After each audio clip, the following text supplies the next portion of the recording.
శ్రీ రామకృష్ణ ప్రభ ఛానల్ను చూడండి, మాసపత్రికను చదవండి.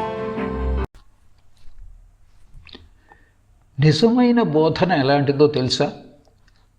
ఇతరులకు బోధించటానికి బదులు నిరంతరం భగవంతుణ్ణి పూజిస్తే అదే కావలసినంత బోధ.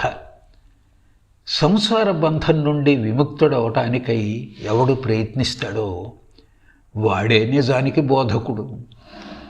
4 దిక్కుల నుండి వందల మంది జనం వచ్చి ముక్తుడి వద్ద చేరి అతడి ఉపదేశాన్ని పొందటానికి ఆతురతపడుతూ ఉంటారు. గులాబీ మొగ్గ వికసించగానే పిలవకుండానే కోరకుండానే 4 వైపుల నుండి తేనెటీగలు వచ్చి మూగుతాయి కదా. మంట మండేటప్పుడు మిడతలు వచ్చి పడతాయి. అవి ఎక్కడి నుంచి వస్తాయో ఎవరికీ తెలియదు. మిడతలను పిలవటానికి అగ్ని పరిగెత్తుతుందా? ముక్త పురుషులు చేసే బోధ అలాంటిది. పరులను పిలవటానికి వారు తిరుగులాడరు. కానీ వందల కొద్దీ వేల కొద్దీ జనం వారి బోధనలను వినగోరుతూ తమంతట తామే వారి వద్దకు వస్తారు. వారు ఎక్కడి నుంచి వచ్చి చేరతారో ఎవ్వరికి తెలియదు.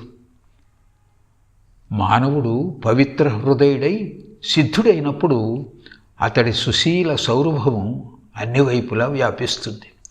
ముముక్షువులందరూ సహజంగానే అతడి పట్ల ఆకర్షితులవుతారు. అంతే తప్ప తన మాటలను ఆలకించే వారి కోసం వెతుకులాడుతూ అతడు తిరుగాడనక్కర్లేదు. మిఠాయి చక్కెర పడ్డ చోటికి చీమలు తమంతట తామే వచ్చి చేరుకుంటాయి.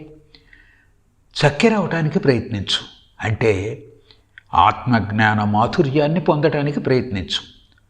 అప్పుడు భక్తులనే చీమలు తమంతట తామే నీ వద్దకు వస్తారు. భగవదాదేశం లేకుండా నువ్వు బోధలు చేయటం మొదలుపెట్టావా, ఆ బోధలు నిస్సారాలై ఎందుకు కొరగానివి అవుతాయి. వాటిని ఎవ్వరూ రిక్కించి వినరు. భక్తితో కానీ మరి ఏ ఇతర సాధనతో కానీ ముందు భగవంతుణ్ణి పొందాలి. అప్పుడు అతడి ఆదేశానుసారం ప్రతి చోట బోధలు చేయవచ్చు.